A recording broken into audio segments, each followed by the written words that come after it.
البانيه وجمال البانيه. شايفين البانيه الحلو الجميل.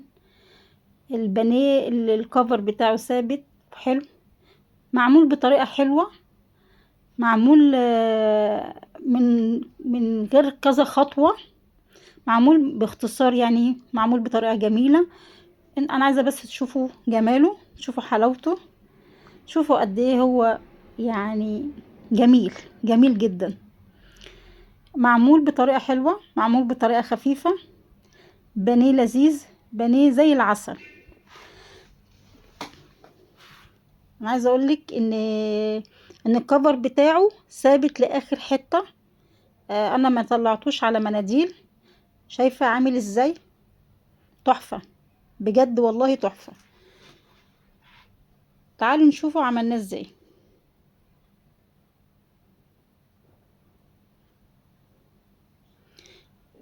ازيكم يا حبايبي، عاملين ايه؟ يا رب تكونوا بالف خير. معاكم ايمي من اكلات بسيطه مع ايمي. هنعمل البانيه النهارده بطريقه حلوه. انا معايا هنا كيلو بانيه غسلاه، وميه وملح وليمون، ومصفياه مخليه زي الفل ومنشفاه. تعالوا نشوفوا مع بعض التتبيله انا عاملاها ازاي. معايا هنا طماطمايه وبصلايه كبيره، معايا 3 بيضات، معايا علبتين زبادي صغيرين، ممكن تستكفي بعلبه كبيره، معايا هنا ليمونه معصوره، معايا هنا دقيق، توابل، توم باودر، بصل باودر، فلفل اسمر، 7 بهارات، والملح. بص يا ست الكل، احنا هنا هنفرم البصلايه والطماطمايه في الكبه لغايه ما ينعموا خالص. طب انا ما عنديش كبه يا ايمي. في الخلاط هتحطي ربع كوبايه ميه، وتحطي البصلايه والطماطمايه وتضربيهم ناعم. انا هنا عايزه الميه والتست بتاع البصل. تمام. هفرم البصلايه هنا والطماطمايه لغايه ما ينعموا.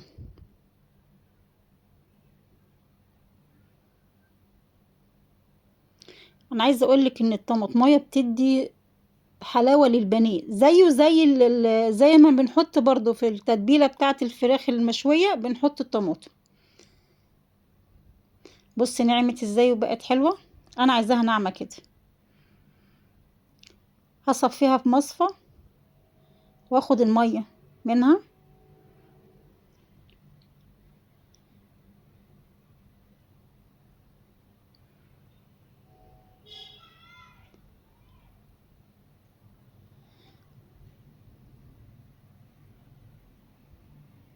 تمام كده.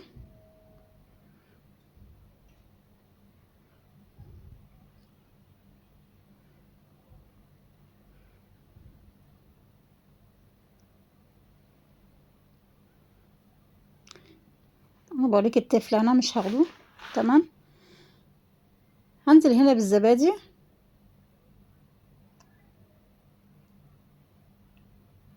ممكن تستكفي بعلبة واحدة بس تكون كبيرة، يعني هما دول يعتبروا 4 معالق. 3 بيضات. المقادير دي كلها الكيلو.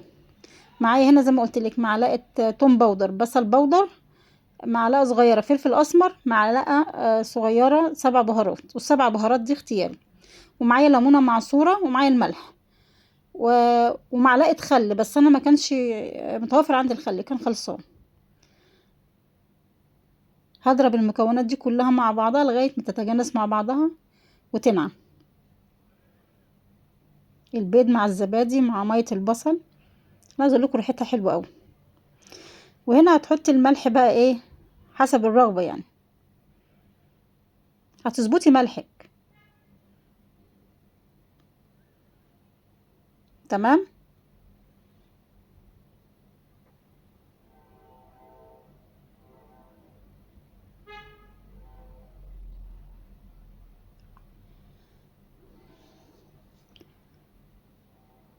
هنا انا حطيت الملح، وهدوقها هحط لها ملح تاني.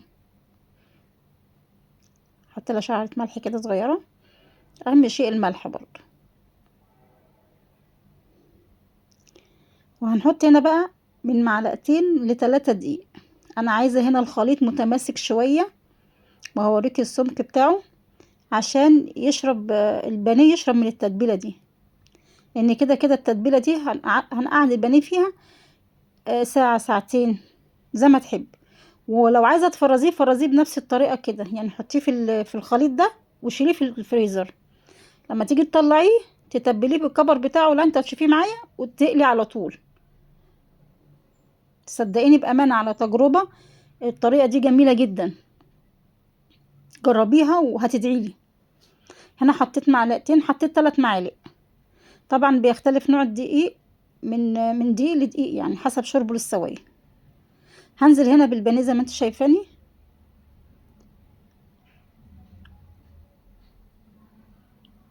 تمام. وهنا يعني انا سبتها سبتها حوالي نص ساعة او ساعة، لكن انت عايزة تسيبيها ساعة ساعتين يعني ده براحتك. ولو عايزة تفرزيها زي ما قلتلك فرزيها بنفس الطريقة كده وهي في الخليط ده. واما تيجي تقليها هتطلعيها من الخليط تصفيها خالص وتتبليها في الكفر اللي هتشوفيه معايا. بس عايزه اقولك بامانه الطريقه دي حلوه جدا جدا جدا.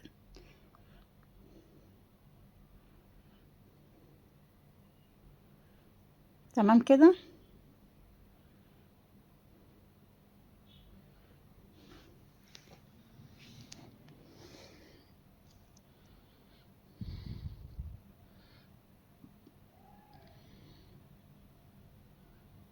همسح بقى هنا البوله.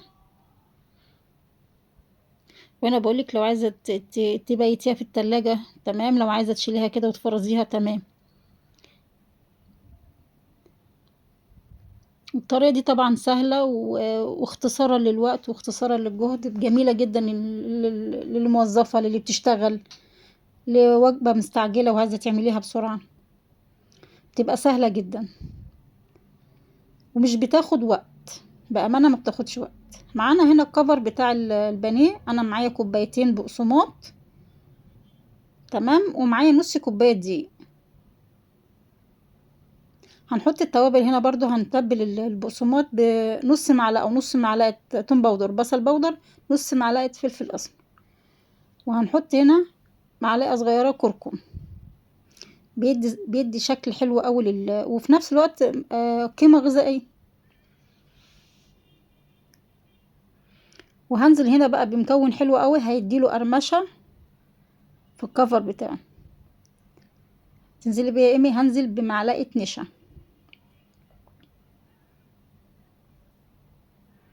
هنزل بمعلقة نشا تمام. واحط سنة ملح صغيرة.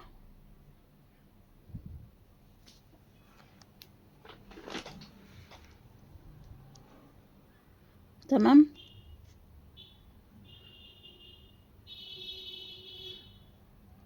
وهقلب البقسماط بالتوابل اللي انا حطيتها بالدقيق بالنشا. طب فايدة الدقيق هنا بيدي تماسك للبانيه في البقسماط ما يفكش. وجربي الطريقة دي هتعجبك جدا.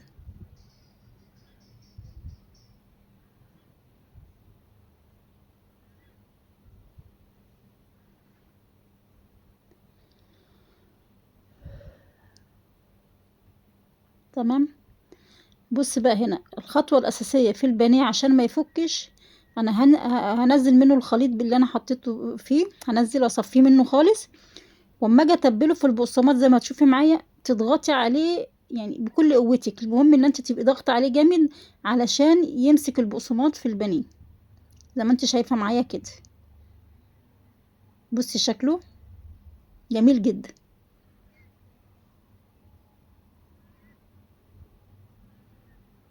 هعمل واحده تاني معاكم. انا هنا بصفيها، بس الكاميرا كانت بعيده عن البانيه. بصفيها من الخليط جامد، ما بسيبش فيها نقطه الخليط اللي انا عاملاه ده. وانزل اضغط احطها في البقسماط واضغط بايدي. بس انا هنا الكاميرا الفيديو مسرع في الحته دي شايفين. وهنا بعد ما عملته تبلته بالبقسماط شايفين جماله وحلاوته.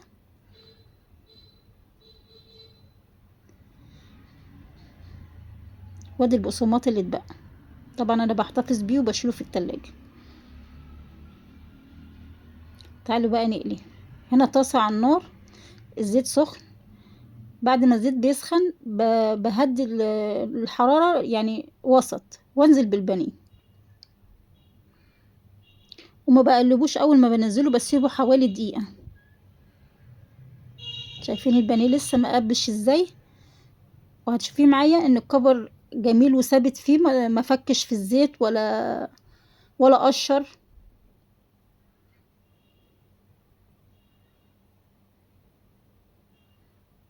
عايزه اقول لكم كمان كانت ريحته حلوه قوي.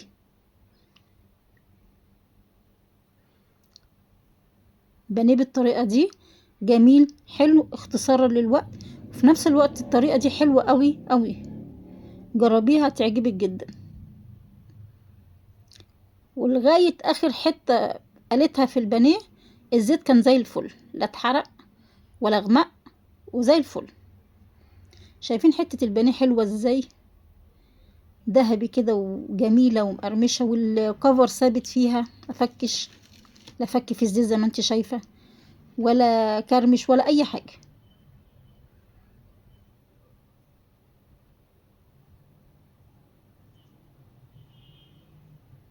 ولا لونه تحفه تحفه تحفه.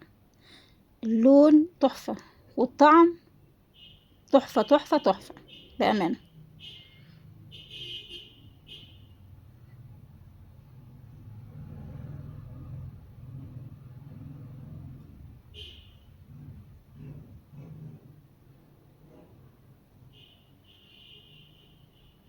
شايفين هنا لونه؟ شايفين شكل البانيه عامل ازاي؟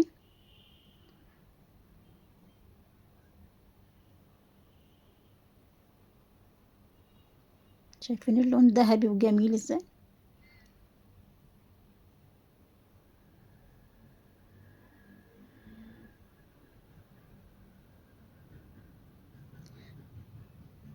انا هوريكي برضو طاسه تانية، بحيث انك تشوفي ان الزيت زي ما هو، بس انا عندي هنا الكاميرا الضوء بتاعها مش حلو.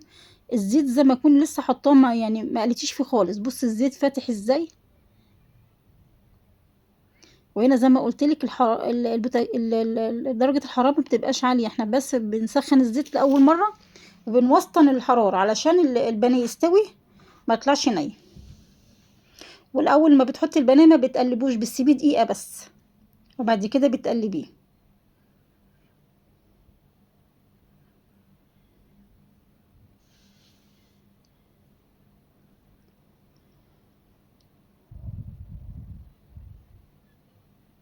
شايفين معايا البانيه برضه ما قبش، ولا القشره بتاعت البانيه فكت. بامانه الطريقه دي جميله جميله جميله، هتعجبك وهتعتمديها.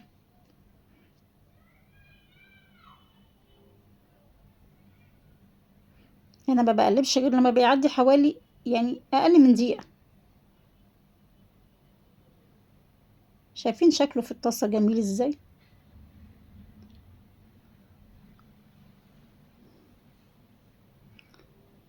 الطريقه دي جميله وسهله وحلوه، وما تخليش البانيه يفك منك، وجربيه.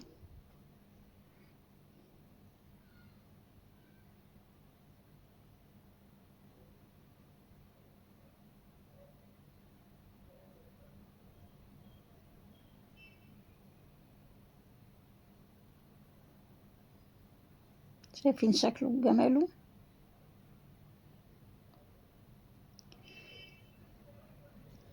والله انا ريقي جري تاني، عايزه اكل.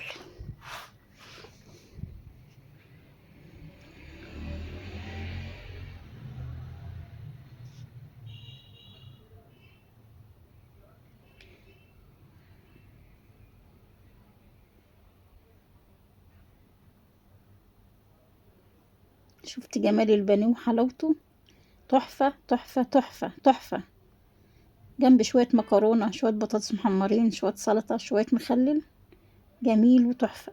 لو عجبك الطريقه وعجبك الفيديو، ما تنسينيش في لايك وشير وسبسكرايب للقناه، مع اكلات بسيطه مع ايمي.